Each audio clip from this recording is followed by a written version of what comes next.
لله ما في السماوات وما في الأرض وإن تبدوا ما في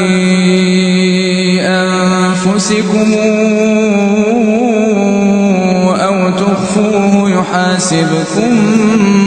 به الله فيغفر لمن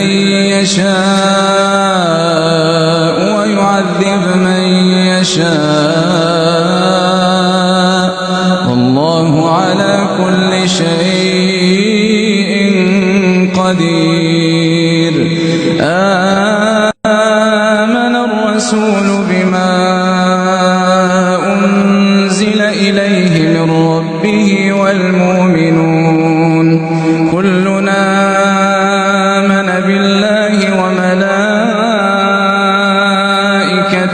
وكتبه ورسله لا نفرق بين أحد من رسله وقالوا سمعنا وأطعنا غفرانك ربنا وإليك المصير. لا يكلف الله نفسا إلا وسعها لها ما كسبت وعليها ما اكتسبت ربنا لا تؤاخذنا إن نسينا أو أخطأنا ربنا ولا تحمل علينا إصرا كما حملته على الذين من قبلنا ربنا